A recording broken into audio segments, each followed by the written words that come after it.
وكذلك نري إبراهيم ملكوت السماوات والأرض وليكون من الموقنين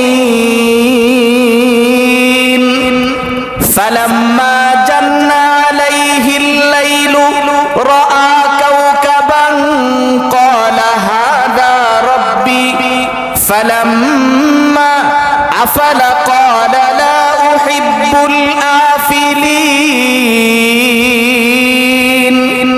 আমার ভাইজান সকাল বেলার সূর্য যখন পূর্ব দিক থেকে উদিত হয় নবী ইব্রাহিম আলাইহিস সালাম তাকায়া বলেন আর চিন্তা করার কোনো দরকার নাই দীর্ঘদিন পর্যন্ত আমি আমার যেই প্রভুর সন্ধানে ছিলাম দীর্ঘদিন পর্যন্ত আমি যাকে চিন্তা হৃদয়ে লালন করতেছিলাম ওই যে আমারে কে বানাইলো আর দুনিয়া এত সুন্দর করে কে বানাইলেন এই যে চিন্তাটা আমি করতেছিলাম আমি আমার প্রভুর সন্ধান পেয়ে গেছি কারণ এত সুন্দর করে অন্ধকারটাকে আলোকিত করে দিয়েছি যিনি এত সুন্দর করে অন্ধকারকে আলোকিত করে দেই তিনি খোদা হবেন যিনি নিজেকে এমন ভাবে জ্বালায়া দিয়েছেন গোটা দুনিয়া আলোকিত হয়ে গেছে আল্লাহ রাব্বুল আলামিন বলেন পৃথিবীর মানুষ শোনো এইভাবে যখন সন্ধ্যা গনিয়ে আসছে সূর্য যখন আবার অন্ধকার হয়ে গেল এবার ইব্রাহিম আলাইহিস সালাম চিন্তা করে না এটা কোনোদিন হয় না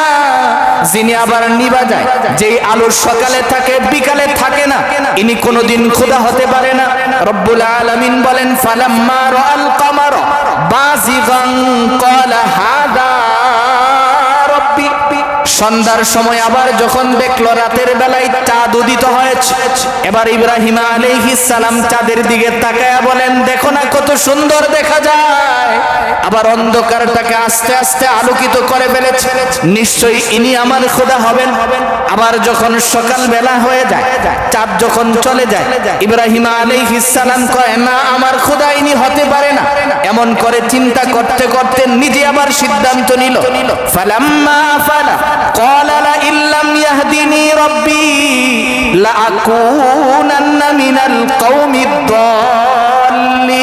الضالين আল্লাহ তাআলা বলেন এবার ইব্রাহিম নিজেই হিসাব মিলায় সকাল বেলা দেখলাম পূর্ব দিক থেকে সূর্য আসলো সন্ধ্যার সময় সূর্য আস্তে আস্তে নিজের জায়গায় চলে যায় যিনি উঠে আর নিবে তিনি খোদা হয় না আবার সন্ধ্যার সময় হিসাব করে এই যে দেখলাম রাতের চাঁদ আকাশে উঠলো সুন্দর সুন্দর তারকারাজি দ্বারা আকাশটাকে সুন্দর বানানো হলো এই যে তারা আসলো আর চলে গেল আসা আর যাওয়ার ভিতরে খোদা হয় না সন্ধ্যার সময় দেখলাম একরকম সকালে দেখি আরেক রকম এবার রব্বুল আলামিন কয় যারা আমাকে নিয়ে চিন্তা করে যারা আমার সৃষ্টি নিয়ে ভাবে পৃথিবীর মানুষ তুমি চিন্তা করে দেখো তুমি গাছ থেকে আম খাইলা আমের আটিটা জমিনে ফেলে দিলা ওখান থেকে গাছ হলো তুমি যদি ওই গাছের দিকে তাকায়া চিন্তা করো আমি আমের আটি জমিনে ফেললাম গাছ যিনি বানালেন যিনি আমার জন্য ফল দিলেন এই কথাটাই আল্লাহ বলেন কুল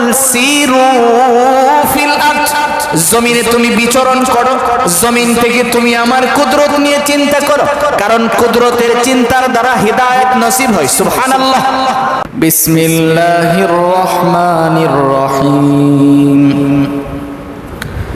ওয়াল ফাজরি ওয়া লায়ালিন আশর ওয়াশ শাফঈ ওয়াল ওয়াতর ওয়াল লাইলি ইযা ইয়াসর হাল ফি যালিকা কসামুল লিযি হিজর ألم تر كيف فعل ربك بعاد إرم ذات العماد صدق الله مولانا العظيم وصدق رسوله النبي الأمي الكريم ونحن على ذلك من الشاهدين والشاكرين والحمد لله رب العالمين اللهم صل على محمد وعلى آل محمد كما صليت على إبراهيم وعلى آل إبراهيم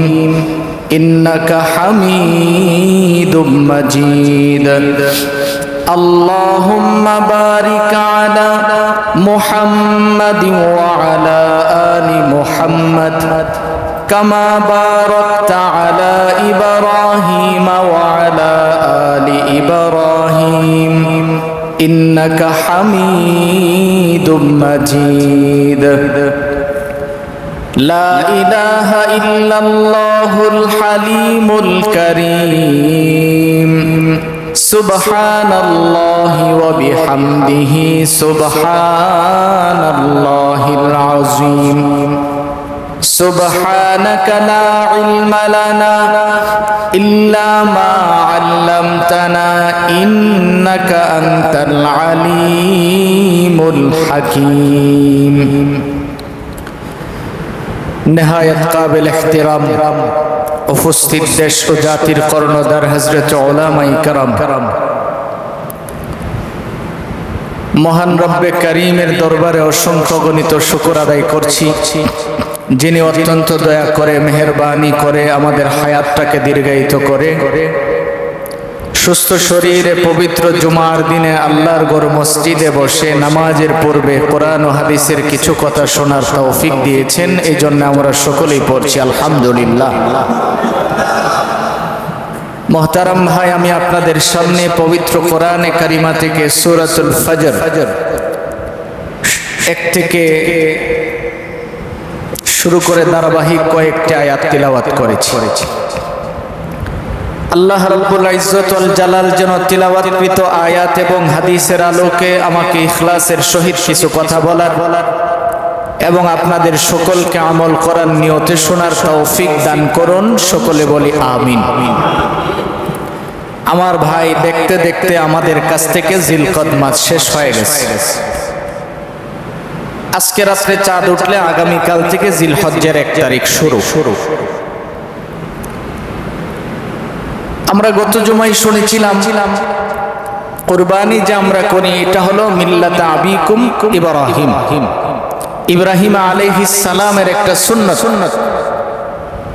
সাহাবায়ে কেরাম জিজ্ঞেস করেছিল, ইয়া রাসূলুল্লাহ, যেটা কার সুন্নাত, আমরা কার সিস্টেম অনুযায়ী কুরবানি করি? নবীজি শুনিয়েছিলেন, ক্বালা সুন্নাতু আবিকুম ইব্রাহিম, যে তোমাদের জাতির পিতা ইব্রাহিম আলাইহিস সালামের এটা একটা সুন্নাহ।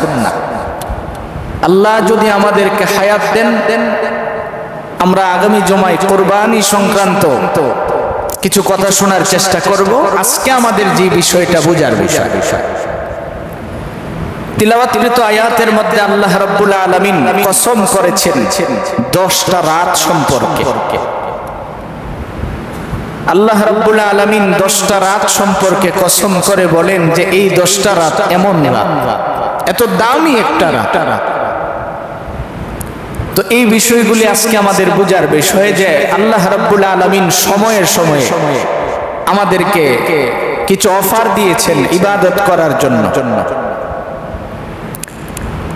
আমরা একটু পিছন থেকে যদি বোঝার চেষ্টা করি, যে আমরা গত জুমায় শুনেছিলাম ইব্রাহিম আলাইহিস সালাম তিনার জন্ম সংক্রান্ত বিষয়ে যে আমাদের জাতির পিতা ইব্রাহিম আলাইহিস সালামকে আল্লাহ রাব্বুল আলামিন এত পরিমাণে পরীক্ষা করেছেন, এত পরিমাণে আল্লাহ রাব্বুল আলামিন পরীক্ষা করেছেন, আর তিনি প্রত্যেকটা পরীক্ষায় খুব সুন্দরভাবে উত্তীর্ণ হয়েছেন। ইব্রাহিম আলাইহিস সালামের জন্ম পর্যন্ত আমরা গত জুমায় শুনেছিলাম, জন্মের পরে আজর এবং তার মা যখন ইব্রাহিম আলাইহিস সালামকে বাড়িতে নিয়ে আসছেন, বাড়িতে আসার পরে ইব্রাহিম আলাইহিস সালাম ছোট অবস্থায় বাচ্চাদের মতো স্বাভাবিকভাবে একটু বড় হয়েছে, এখন খেলাধুলা করে। তাফসীরের কিতাবের মধ্যে পাওয়া যায়, ইতিহাস যদি আপনাদের মনে থাকে তাহলে খুব সহজে বুঝবেন যে গর্তের পাহাড়ের গুহায় কতদিন ছিল? 21 দিন। বলেন কয় দিন ছিল? বড় হয়েছে কত দিনের সমান? 21 মাস। মাশাআল্লাহ, বলেন কতদিন? 21 মাস। বাড়িতে আনার পরে আজরের বাহিনী যখন নিতে চাইলেন কিন্তু নিলেন না। দেখলেন যে তাদের বাচ্চা দরকার 21 দিনের, কিন্তু এই বাচ্চা 21 মাসের। তাহলে ওকে নিলে তো আমাদের চাকরি চাকবে না, আজর যখন সন্তান মোটামুটি বড় হয়েছে, তো বাড়ির থেকে বের হয়েছে, এখন টুকটাক ইব্রাহিম আলাইহিস সালাম বাবার সাথে হাঁটাচলা করতে পারেন।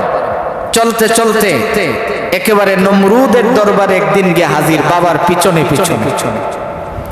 নমরুদ ইব্রাহিম আলাইহিস সালামের চেহারার দিকে তাকায়া বলেন, ছেলেটা তো সুন্দরই দেখা যায়। জিজ্ঞেস করে, এটা কার ছেলে? আজর বলেন, আমার ছেলে। ছেলেটা যেহেতু সুন্দর, সময়ে সময়ে তুমি আমার কাছে নিয়ে আসবে, আমি তাকে দেখব, কারণ তারে দেখলে হৃদয়ে শান্তি আসে। আল্লাহ রাব্বুল আলামিন বলেন যে আমি তো এটাই চাই, কারণ তুমি সময়ে সময়ে দীক্ষা রাখো, কারণ এর দ্বারাই তোমার সবকিছুর কি হবে, পতন ঘটবে, কারণ দেখলে যেন তুমি খুব সহজে চিনতে পারো। ইব্রাহিম আলাইহিস সালাম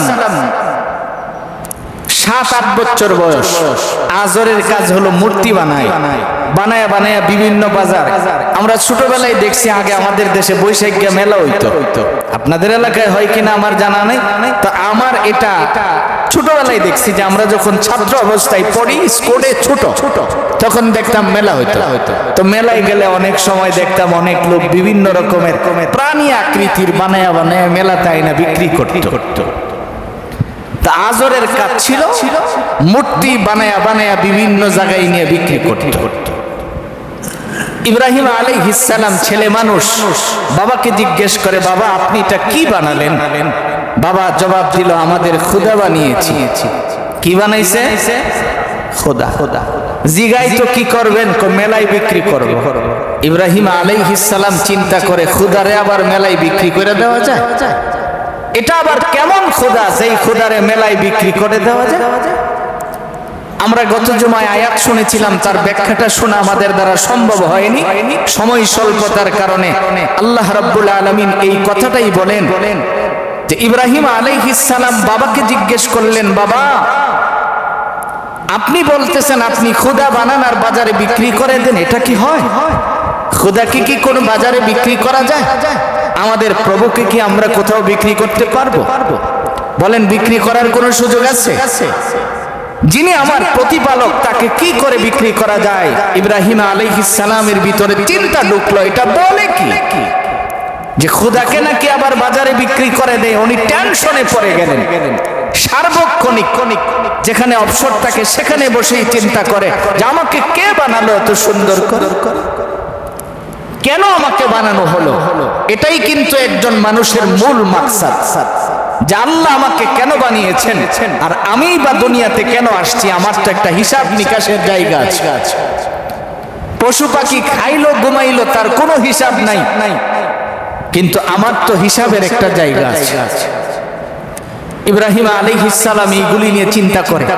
আরো সহজে বুঝতে পারবেন, আপনার আমার নবীর কাছে একজন সাহাবী মুসলমান হওয়ার পরে তিনি নবীজির চেহারা মোবারকের দিকে তাকায়া সামনে বসে বসে হাসতেছেন। তো রাসূল জিজ্ঞেস করে, তুমি হাসছো কেন? সাহাবী বলেন, ইয়া রাসূলুল্লাহ, যে ইসলাম গ্রহণ করার আগে আমাদের অবস্থাটা কেমন ছিল এটা মনে হইলে হাসি পায়। কেমন ছিল? আমি একবার সফর থেকে আসছি, ব্যবসার কাজে বাহিরে যাইতাম, বাহির থেকে আসছি। হঠাৎ করে রাতের বেলা আমার কাছে খবর আসছে যে আগামীকাল সকালে আবার ব্যবসার কাজে আমাকে বের হয়ে যেতে হবে।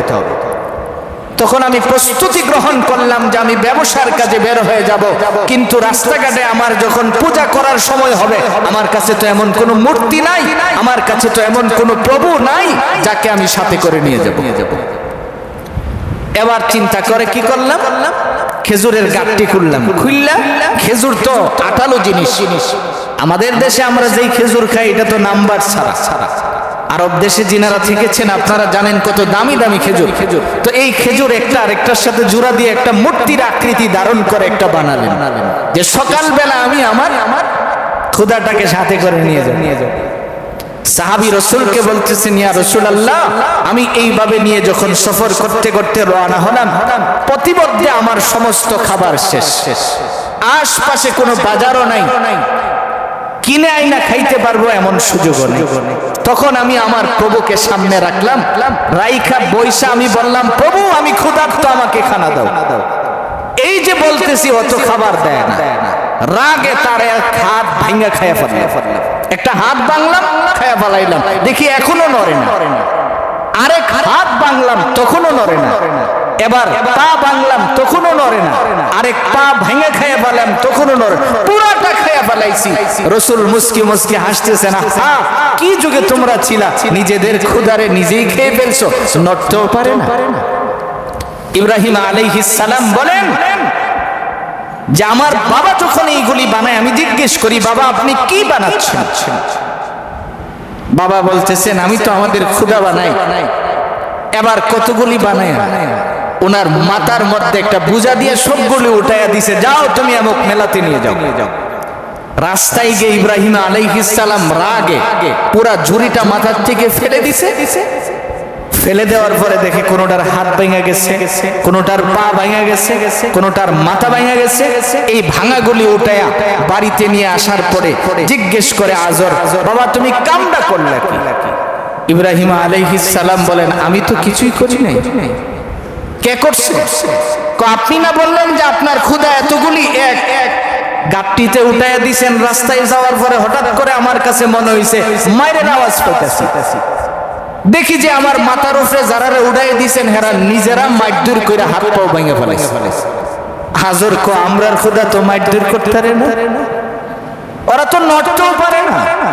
কেউ এদের উপরে পা রেখা কুকুরে প্রস্রাব করে দিলেও তো নড়াইতে পারে না। ইব্রাহিম আলাইহিস সালাম মুস্কে হেসে দিয়া বলেন, বাবা আপনি কি ওই জিনিসটাকে খোদা মানেন যিনি নিজের উপরে কেউ আঘাত করলেও সরাতে পারে না? আল্লাহ তাআলা বলেন এই অবস্থায় যখন সকাল বেলার সূর্য উদিত হলো, ইব্রাহিম আলাইহিস সালাম সূর্যটা দেখা বলতেছেন, আহা এটাই তো আমার খোদা, আমি আলোর সন্ধান পেয়ে গেছি। সুবহানাল্লাহ, জোরে বলুন সুবহানাল্লাহ। وكذلك نري إبراهيم ملكوت السماوات والأرض وليكون من الموقنين فلما جن عليه الليل رأى كوكبا قال هذا ربي فلما أفل قال لا أحب الآفلين। আমার ভাইজান সকাল বেলার সূর্য যখন পূর্ব দিক থেকে উদিত হয়, নবী ইব্রাহিম আলাইহিস সালাম তাকায়া বলেন আর চিন্তা করার কোনো দরকার নাই। দীর্ঘদিন পর্যন্ত আমি আমার যেই প্রভুর সন্ধানে ছিলাম, দীর্ঘদিন পর্যন্ত আমি যাকে চিন্তা হৃদয়ে লালন করতেছিলাম, ওই যে আমারে কে বানাইলো আর দুনিয়া এত সুন্দর করে কে বানাইলেন, এই যে চিন্তাটা আমি করতেছিলাম, আমি আমার প্রভুর সন্ধান পেয়ে গেছি। কারণ এত সুন্দর করে অন্ধকারটাকে আলোকিত করে দিয়েছি। যিনি এত সুন্দর করে অন্ধকারকে আলোকিত করে দিই তিনি খোদা হবেন, যিনি নিজেকে এমন ভাবে জ্বালায়া দিয়েছেন গোটা দুনিয়া আলোকিত হয়ে গেছে। আল্লাহ রাব্বুল আলামিন বলেন, পৃথিবীর মানুষ শোনো, এইভাবে যখন সন্ধ্যা গনিয়ে আসছে, সূর্য যখন আবার অন্ধকার হয়ে গেল, এবার ইব্রাহিম আলাইহিস সালাম চিন্তা করেন, না এটা কোনোদিন হয় না, যিনি আবার নিভা যায়, যেই আলো সকালে থাকে বিকালে থাকে না, ইনি কোনোদিন খোদা হতে পারে না। রব্বুল আলামিন বলেন, ফালাম্মা রাআল কামারা বাযিগান ক্বালা হাদা রাব্বি। সন্ধ্যার সময় আবার যখন দেখলো রাতের বেলায় চাঁদ উদিত হয়েছে, এবার ইব্রাহিম আলাইহিস সালাম চাঁদের দিকে তাকায়া বলেন, দেখো না কত সুন্দর দেখা যায়। আবার অন্ধকারটাকে আস্তে আস্তে আলোকিত করে ফেলেছে, নিশ্চয়ই ইনি আমার খোদা হবেন। আবার যখন সকাল বেলা হয়ে যায়, চাঁদ যখন চলে যায়, ইব্রাহিম আলাইহিস সালাম কয়, না আমার খোদা ইনি হতে পারে না। এমন করে চিন্তা করতে করতে নিজে আবার সিদ্ধান্ত নিল। ফালাম্মা ফালা ক্বালা লা ইল্লাম ইয়াহদিনি রাব্বি লাআকুনান্না মিনাল কওমিদ দাল্লিন। আল্লাহ তাআলা বলেন, এবার ইব্রাহিম নিজেই হিসাব মিলায়, সকালবেলা দেখলাম পূর্ব দিক থেকে সূর্য আসলো, সন্ধ্যার সময় সূর্য আস্তে আস্তে নিজের জায়গায় চলে যায়। যিনি উঠে আর নিবে তিনি খোদা হয় না। আবার সন্ধ্যার সময় হিসাব করে এই যে দেখলাম রাতের চাঁদ আকাশে উঠলো, সুন্দর সুন্দর তারকারাজি দ্বারা আকাশটাকে সুন্দর বানানো হলো। এই যে তারা আসলো আর চলে গেল, আসা আর যাওয়ার ভিতরে খোদা হয় না। সন্ধ্যার সময় দেখলাম একরকম, সকালে দেখি আরেক রকম। এবার রব্বুল আলামিন কয়, যারা আমাকে নিয়ে চিন্তা করে, যারা আমার সৃষ্টি নিয়ে ভাবে, পৃথিবীর মানুষ তুমি চিন্তা করে দেখো, তুমি গাছ থেকে আম খাইলা, আমের আটিটা জমিনে ফেলে দিলা, ওখান থেকে গাছ হলো। তুমি যদি ওই গাছের দিকে তাকায় চিন্তা করো, আমি আমের আটি জমিনে ফেললাম, গাছ যিনি বানালেন, যিনি আমার জন্য ফল দিলেন, এই কথাটাই আল্লাহ বলেন, কুল সিরু ফিল আরদ, জমিনে তুমি বিচরণ করো, জমিন থেকে তুমি আমার কুদরত নিয়ে চিন্তা করো, কারণ কুদরতের চিন্তার দ্বারা হিদায়াত নসিব হয়। সুবহানাল্লাহ। ইব্রাহিম আলাইহিস সালাম কই সূর্য দেখলাম নিভে গেল, চন্দ্র দেখলাম আবার অন্ধকার হয়ে যায়, ইনি খোদা হতে পারে না। রব্বুল আলামিন বলেন, এই চিন্তার কারণে আমি ইব্রাহিমকে হিদায়াতের নূর দিয়ে দিলাম। সুবহানাল্লাহ। এবার ইব্রাহিম আলাইহিস সালাম নিজেই চিন্তা করে আর বলে, ইনি তো খোদা হয় না, কারণ যে সূর্য উঠায়, যিনি সূর্য নেই, যিনি তারকারাজি দ্বারা আকাশ সাজায়, যিনি রাতের বেলা এত সুন্দর চাঁদের ব্যবস্থা করেন, তিনি হলেন আল্লাহ। এবার নিজে নিজেই বলেন, লা ইলাহা ইল্লাল্লাহ। এই কথাটাই রব্বুল আলামিন বলেন, তুমি যদি আমার সৃষ্টি নিয়ে ভাবতে থাকো, আমি তোমাকে হিদায়াত দিব। সুবহানাল্লাহ। এবার ইব্রাহিম আলাইহিস সালাম রবের হিদায়াত প্রাপ্ত যখন হয়ে গেলেন, বাবা জিজ্ঞেস করে, আমি তো এটাকে বানিয়েছি, সে তো কোনোদিন ঝগড়া করার সুযোগ নাই। ইব্রাহিম আলাইহিস সালাম বলেন, তাহলে যে নিজেকে সুন্দর করে বানাতে পারে না, যে নিজের অস্তিত্ব রক্ষা করতে পারে না, তিনি তো খোদা হতে পারে না, তিনি তো কোনোদিন আমাদের রব হয় না। এই কথা যখন বললেন, এবার আজর কয়, যেই সন্তানকে ঠেকানোর জন্য আমাকে বানানো হয়েছিল, এখন দেখি ওই সন্তান আমার ঘরেই চলে আসছে, এখন আমি করব কি? কিন্তু ছেলের জন্য যে ভিতরে একটা মায়া জন্মায় গেছে, ছেলের জন্য যে হৃদয়ে একটা মায়া জন্মাইছে, এই মায়াটাই রব্বুল আলামিন তার হৃদয়ে রেখে দিয়েছেন, যে মায়া যে জন্মাইছে, এই সন্তানটাকে তো আমি যদি লয়ে যাই ওখানে, তাইলে তো হত্যা করে ফেলবে। আমি যদি আমার সন্তানকে ওখানে নিয়ে যাই, তাহলে তো হত্যা করে ফেলবে। আর আমি যদি আমার সন্তানকে এইভাবে রাখি, কোনোদিন যদি আমার খোদা জানতে পারে, তাহলে আমার অবস্থা তো খারাপ হবে। এবার আজর খুব চিন্তিত। আমার ভাই, যদি সুযোগ হয় এই জায়গা থেকে আমরা পরবর্তীতে কোনো এক সময় কথাগুলি শুনবো, তবে আজকে আমাদের যে জিনিসটা বোঝার বিষয়, আমি আপনাদের সামনে সূরাতুল ফজর থেকে যে তিলাওয়াত করেছি, এই বিষয়টা আমাদের মূলে বোঝার বিষয়। আল্লাহ রাব্বুল আলামিন 10টা রাতের কসম করেছে। আরবি একটা সিস্টেম আছে, আপনি দেখেন যে আজকে মাগরিব থেকে নিয়ে আগামীকাল মাগরিব পর্যন্ত একদিন, 24 ঘন্টা একদিন হয় না, যে আরবি সিস্টেম হলো আগে আসে চাঁদ, পরে আসে দিন। আজকে মাগরিব থেকে পরের দিন শুরু, এটা হলো আরবি। আর আমাদের ইংরেজি হিসাব হলো রাত 12টা থেকে পরের রাত 12টা। আল্লাহ রাব্বুল আলামিন যে 10টা রাতের কসম করেছেন, এর ভিতরে দেখেন একটা প্রভাতের কসম আল্লাহ করেন। আল্লাহ কয়, ওয়াল ফাজর ওয়া লায়ালিন আশর ওয়াশ শাফঈ ওয়াল ওয়াতর। আল্লাহ এখানে একটা দিবসের কসমও করেছেন। দিবসটা কোনটা? একটা দিবস যার মধ্যে কোনো রাত্র নাই। কেমন? আপনি দেখেন আরাফাত দিন, 9 তারিখ যে দিনটা হয়, এই দিনের সাথে কিন্তু কোনো রাত নাই, কারণ রাত কিন্তু আগেই চলে গেছে। প্রভাতটা হয়েছে সকালে, আর সন্ধ্যার পরে আরেক রাত শুরু হয়ে যাবে। তো আল্লাহ তাআলা এখানে কসম করে বলছেন, আমি আল্লাহ 10টা রাতের শপথ করলাম। এই 10টা রাত আল্লাহ তাআলার কাছে এত দামি কেন? আমাদের নবী বিশ্ব নবী মুহাম্মদুর রাসূলুল্লাহ সাল্লাল্লাহু আলাইহি ওয়াসাল্লাম বলেছেন যে জিলহজ্জের 1 থেকে 10 তারিখের কথাই আল্লাহ বলেছেন এই 10টা দিন আল্লাহর কাছে অনেক দামি একটা সম্পদ। তাহলে আমরা আগামী কাল থেকে জিলহজ্জের 1 তারিখ পাচ্ছি, এই 10টা দিন আমাদের কাছে দামি না কম দামি? অনেক দামি। আপনি যদি এই 10টা দিনকে কাজে লাগাতে পারেন, এর ভিতরে একটা নরমাল সুন্নাত হলো যেটা আপনার আমার নবী করতেন, যে আপনারা যারা চুল নখ এইগুলি কাটবেন আজকেই কেটে ফেলবেন, আগামী কাল থেকে আর কোনো কিছু কাটাকাটি করা যাবে না। কতদিন? একেবারে জিলহজ্জের 10 তারিখ কুরবানি না করা পর্যন্ত, কুরবানির পরে কাটবেন। এই ব্যাপারে মুস্তাদরাকে হাকিমের মধ্যে একটা হাদিস পাওয়া যায় বাচ্চাদের ব্যাপারও এরকম, যে এক জায়গায় রাসূল দেখছেন, এক সাহাবী দেখছেন যে ছোট বাচ্চার চুল কাটানো হচ্ছে, উনি সাথে সাথে নিষেধ করে বললেন যে এটা কি 10 তারিখের পরে কাটলে হয় না? কাজে আমরা নিজেরা যদি সুন্নতটার উপরে আমল করি, আল্লাহ রাব্বুল আলামিন আমাকে একটা কুরবানির সমমূল্যের সওয়াব দান করবেন। সুবহানাল্লাহ। জিনিসটা কিন্তু ছোট, লাভ অনেক বেশি।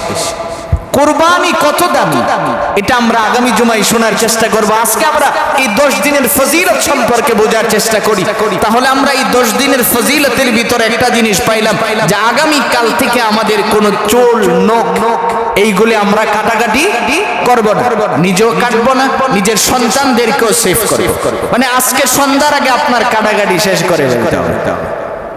যদি আপনি এমন করেন, আপনি দেখেন আরাফার দিন যখন হাজী সাহেবরা আরাফার মাঠে অবস্থান করে, তাদের শরীরে তখন কাপড় থাকে সেলাইবিহীন, চুলগুলি থাকে এলোমেলো, কারণ ইহরাম পরার পরে তেল ব্যবহার করা, চুল আঁচড়ানো, তারপর আতর ব্যবহার করা, এইগুলি নিষিদ্ধ। মানে দেখতেই মনে হয় যে এই লোকটা পাগলের মতো দৌড়াচ্ছে, এলোমেলো অবস্থায় আছে। আর এলোমেলো অবস্থাটাকে আল্লাহ রাব্বুল আলামিন অনেক বেশি পছন্দ করেন। সুবহানাল্লাহ। যে পাগলের মতো দৌড়াচ্ছে, যেটা আমরা গত জুমায় শুনেছিলাম কিছু অংশ, যে আল্লাহ রাব্বুল আলামিন হাজেরা উনি যে দৌড় দিয়েছেন, সাফা মারওয়াতে যে দৌড়াইছেন, তার দৌড়টাকে এমন ভাবে আল্লাহ কবুল করছেন, কিয়ামত পর্যন্ত প্রত্যেক হাজী সাহেবের জন্য এই দৌড়টাকে তার হজ্জের বিধানের ভিতরে ঢুকাইয়া দিয়েছেন। সুবহানাল্লাহ। একজন মহিলা দৌড়াইছেন কিসের জন্য? পানির জন্য। কিসের জন্য দৌড়াইছেন? পানির জন্য। তার সন্তানের পানি নাই, নিজের খাবারের পানি নাই, কিন্তু তার দৌড়টা আল্লাহর কাছে এত পছন্দ হয়েছে, আল্লাহ রাব্বুল আলামিন কিয়ামত পর্যন্ত যত হাজী সাহেবরা হজ করতে আসবেন সকলের হজের ভিতরে এটাকে ঢুকিয়ে দিয়েছেন। এই জন্য যেটা বলতেছিলাম, রব তো শুধু বান্দার উপস্থিতিটা দেখে না, বান্দার কলবটা দেখে।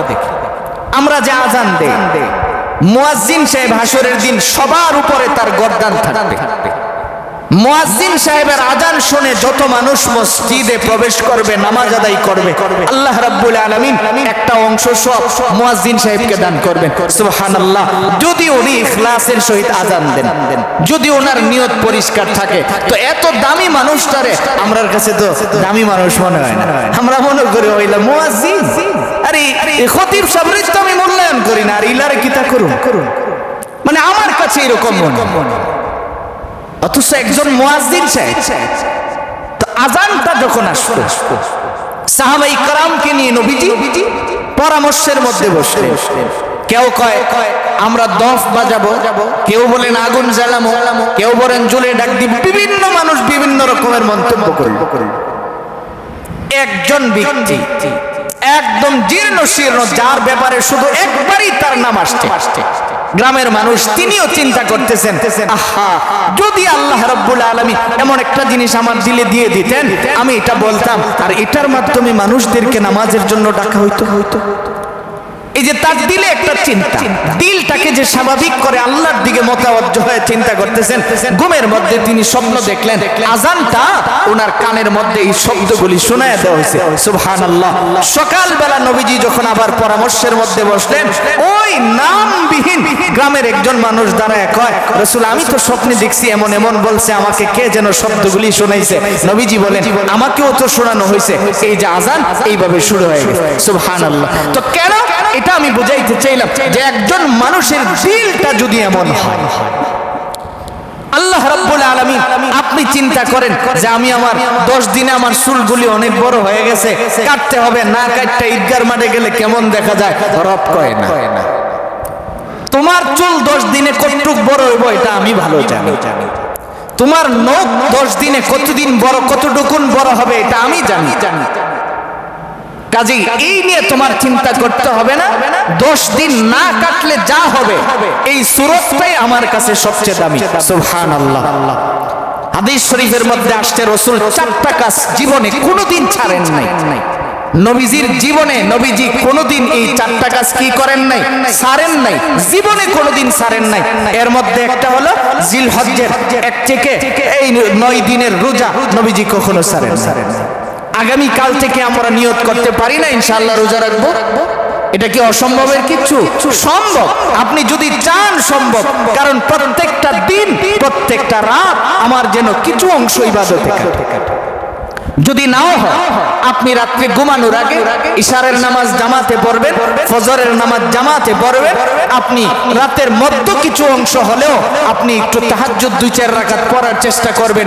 দিনে কিছু অংশ হলেও একটু কোরআন শরীফ তেলাওয়াত করা, একটু জিকিরে কাটানো। অর্থাৎ এই 9টা দিনকে আমি খুব গুরুত্ব দিয়ে কাটাই।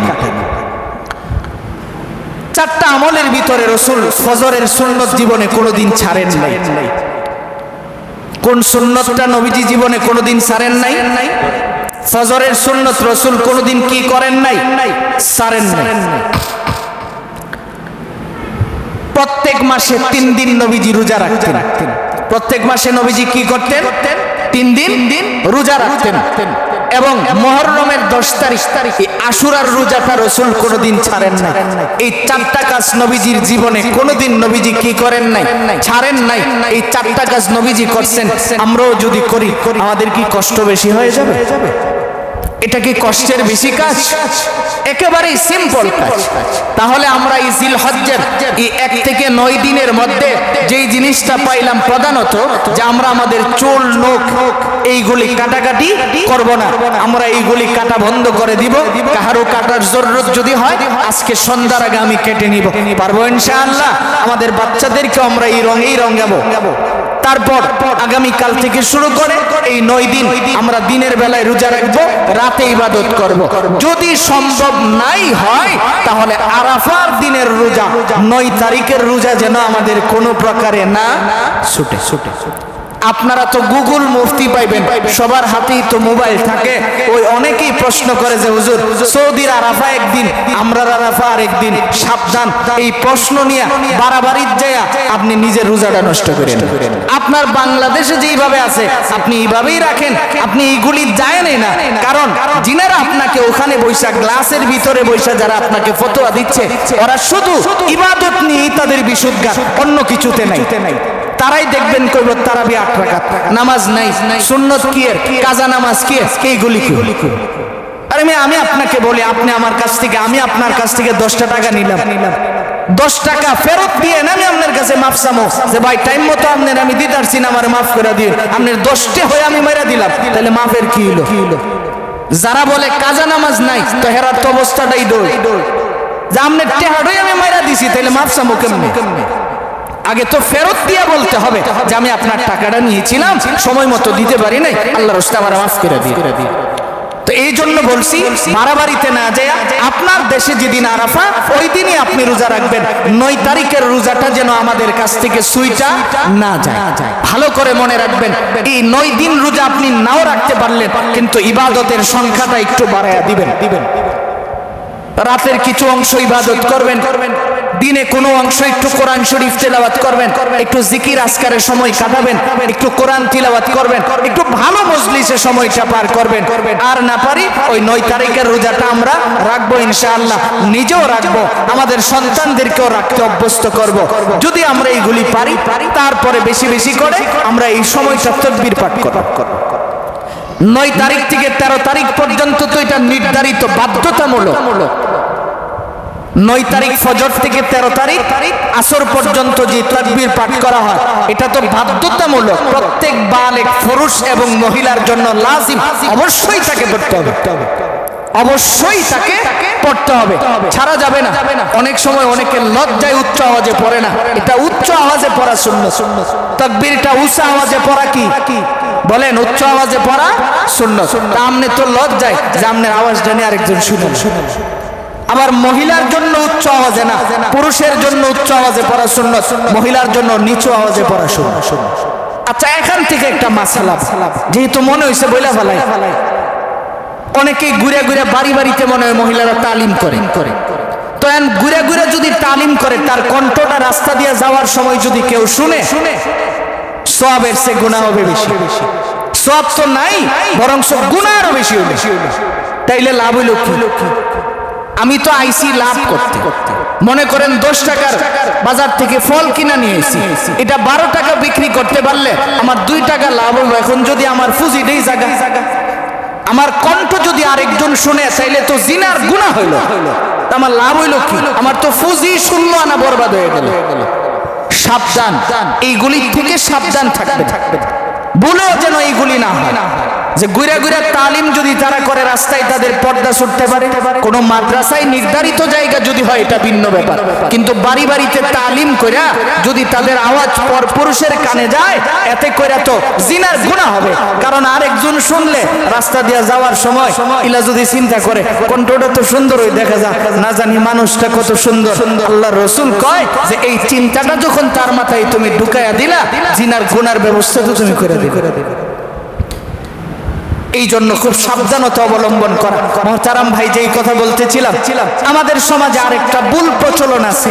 আমরা মনে করি যে ছেলে বিদেশ থেকে টাকা পাঠাইছে, বাবা নিজে কোরবানি করে, অথচ কোরবানি কিন্তু জিলহজ্জের 10, 11, 12 এই 3 দিনের ভিতরে যদি কেউ নেশাব পরিমাণ মালের মালিক হয়, আর সে যদি মুকিম অবস্থায় থাকে, মুসাফির না, এবং সে যদি স্বাধীন থাকে, তাহলে তার উপরে কোরবানি ওয়াজিব হয়। এখন ছেলের উপরেও কোরবানি ওয়াজিব, বাবার উপরেও ওয়াজিব, কিন্তু দেখা যায় বাবা ছেলের বিদেশের টাকা দিয়া নিজের নামে কোরবানি করে, ছেলের নামে কোরবানি করে। জিগাইলা আবার কয়, হ্যাঁ এইলা কামাই করে দিকা, কার নামে কোরবানি দিলাই তুইব? আমার কি কোরবানি দিতাম মন চায়? ভাই সাহেব, কোরবানি কিন্তু এটা যার মাল তার উপরেও আছে। আপনার নামে আপনি কোরবানি করেন, কোনো সমস্যা নেই, কিন্তু ছেলেও যদি নেশাব পরিমাণ মালের মালিক হয়, তার নামও এক শরীকে আপনাকে অবশ্যই কোরবানি করতে হবে। যদি 3 দিনের ভিতরে কোরবানি না হয়, পরের দিন এই টাকাটা আল্লাহর রাস্তায় সদকা করে দিতে হইব, আর খাওয়ানোর কোনো সুযোগ নাই। এই কথা আবার ভাববেন না যে 13 তারিখ আরেকটা গরু আইনা জবাই করে নিজে খাইলামও না। যদি 3 দিন পরে যায়, তখন আর আপনার খাওয়ার সুযোগ নাই, এটা শুধু মিসকিনদেরকে আপনি সদকা করে দিতে হবে। তাহলে আপনি চিন্তা করে দেখেন যে কোরবানি ওয়াজিব কার উপরে আর কার নামে কোরবানি করছে। মহিলারাও যদি নেশাব পরিমাণ মালের মালিক হয়, তাহলে তার উপরেও কোরবানি ওয়াজিব। কাজী বাবা মার নামে তো অবশ্যই কোরবানি হবে, কিন্তু যাদের উপরে কোরবানি ওয়াজিব আছে তাদের হকটাও কিন্তু আদায় করতে হবে। ভালো করে বুঝানেন, যাদের প্রবাসী ছেলে আছে, আপনার ছেলে প্রবাস থেকে টাকা পাঠাইছে, কোনো সমস্যা নাই, এখন তার উপরে ওয়াজিব থাকলে আপনি 2 অংশ কোরবানি করবেন, তার একটা অংশ আপনি কোরবানি করেন নিবেন। মাসআলাটা আমি বুঝাইতে পারছি যে তার একটা অংশ আপনি কোরবানিতে নিয়ে নিবেন, না নিলে তার হক আদায় হবে না, এতে করে গুনাহগার হবে। কিন্তু এবার আসুন, আমরা যখন পশু কিনতে যাই, আগামী জুমায় আমরা সবিস্তার আলোচনা করব। অনেকেই তো হয়তো পশু কিনবো, এই জন্য স্বাভাবিকভাবে কিছু জিনিস আমাদের লক্ষণীয় থেকে যায় যে আমরা যখন পশু বাজার থেকে ক্রয় করি, দেখি যে দাঁত 2টা আছে না 3টা আছে। শরীয়তের মাসআলাগত দিক থেকে কিন্তু দাঁতের সাথে শরীয়তের কোনো সম্পর্ক নাই, বয়সের সাথে সম্পর্ক। বলেন কিসের সাথে সম্পর্ক? সবাই বলেন কিসের সাথে? বয়সের সাথে। আমরা দাঁত দেওয়ান লাগতো না, আপনি বয়স দেখবেন। শরীয়তের সম্পর্ক হলো বয়সের সাথে। আপনার যদি কোনো গরুর বছর পূর্ণ হয়ে যায়, গরুর কত বছর? সন্দেহে পড়ে গেলেন না যে কয়া কোন বিপদে পড়ি। সুবিধাবাদী লোক, কিছু কিছু লোক দেখবেন নৌকার বাতাত বয়ে থাকে যে উল্টে পড়তে লাভদা করে দেবো, মানে আগে যাবো। এটা তো একদম চিহ্নিত মাসালা। বলেন 2 বছর, কয় বছর? সবাই বলেন কয় বছর? গরুর বেলায় দেখতে হবে বয়স পূর্ণ কিনা। পশুর কিন্তু দাঁতের সাথে সম্পর্ক নাই, সম্পর্ক কিসের সাথে? বয়সের সাথে। তবে হ্যাঁ, দাঁত উঠছে বুড়া হইতে হইতে আমরা ছোটবেলা দেখছি যে গরু, হালের গরু, হাল চাষ করতে করতে এখন আর সুয়াদ উঠতে পারে না, নিয়ত করে লেছে আল্লাহ যদি বাঁচায় রাখে আবার কুরবানি দিলাম। বাপ রে বাপ, কেমন নিয়ত! এটা আরো সহজে বুঝবেন। আপনি মনে করেন 10টা টাকা রাখছেন এক জায়গায়, আগে কিন্তু আমরা মাছাসিরা দেখতাম এই মাটির নিচে রাখতো অথবা ফাইলার ভিতরে রাখতো। উলু খায়া মনে করেন এটা জাজরা বানাই লিছে। এই টাকাটা আপনি দান করলে আপনার কেমন হইব? কোন লাভ আছে? তো যেই গরু এখন আর কাম করতারেন না, এটারে নিয়ত করে লইছেন কুরবানি দিলাইবেন। সুন্নত তরিকা হলো পশুটার হৃষ্টপুষ্ট হওয়া। এমন গরু তো আমরা কুরবানি করি যে কোন রকম ধাক্কায়া জবর জায়গা তো নেওন জানা, 60 জন আলগি দিয়ে ধরে জেনে ভরে তো এনে আল্লাহ সাবধানে এগুলি করবে। বুড়া হইতে হইতে এমন হইছে যে দাঁত সব পড়ে গেছে, তাইলে কিন্তু হইতো না। যেন খাইতে পারে, চাবায়া খাইতে পারে, এমন দাঁত যেন তার ভিতরে থাকে। চাবায়া যেন খাওয়ার যোগ্যতা তার আছে, যে ইনি দাঁত চাবায়া চাবায়া খেতে পারে। আবার চোখ এমন হয় কুরবানির জায়গা পর্যন্ত যেন হাইটা যাইতে পারে দেখা, এমন যেন হয়। একটা চোখ বন্ধ করে দেখবেন এক চোখে দেখে কিনা, আবার আরেকটা চোখ বন্ধ করে দেখবেন আরেক চোখে দেখে কিনা। কারণ কুরবানির পশুটা এটা কিন্তু একটা দামি জিনিস। ইব্রাহিম আলাইহিস সালামের আগে এই কুরবানিটা কিন্তু আমার জানের উপরে ছিল। কারণ বাবা ছেলের কুরবানির ইতিহাস আল্লাহ বাঁচাইলে আমরা আগামী জুমায় সবিস্তারে শুনবো। আজকে যেই কথাটা বলতেছি, আপনি পশু কেনার সময় নিখুঁত একটা পশু কেনার চেষ্টা করবেন। পারবো না ইনশাআল্লাহ যে আমার পশুটা যেন নিখুঁত। কারণ এটা তো অনেক বড় একটা ইবাদত, এটা যেন নিখুঁত। দেখছেন সময় কই দিয়ে যায়, 5 মিনিট ওভার হয়ে গেছে। এই জন্য আর সামনে পারবো না। শর্ট কথা যেটা, যে পশুটা কেনার সময় নিখুঁত এবং কুরবানির টাকাটাও যেন নিখুঁত। সুদের টাকায় না আল্লাহর রাস্তায় আপনি কুরবানি করবেন। আপনি যদি মনে মনে ভাবেন যে সুদের টাকা দিয়ে কুরবানি করছি, সুদে আর সবে বরাবর গোশতটা খেলাম ফাও, এমন কিন্তু হইতো না। যে আমি সুদের টাকা দিয়ে আনছি, এখন সুদের যে গুনাহ হইছে আর কুরবানির যে সব হইছে, দুইটা মিললা সমান সমান হয়ে গেল, গোশতটা আমি ফাও খেলাম, এই চিন্তা ভুলেও করেন না। টাকাটা যেন আপনার পিওর, টাকাটা যেন একদম পিওর টাকার হয়। কারণ কুরবানি এটা এত দামি একটা ইবাদত, আপনি ইতিহাসটুকুন বুঝলেই বুঝতে পারবেন দামি, কত দামি ইবাদত। আল্লাহ রাব্বুল আলামিন যেন আমাদেরকে নিখুঁত একটা পশু কুরবানি করার তৌফিক দান করুন। সকলে বলে আমিন।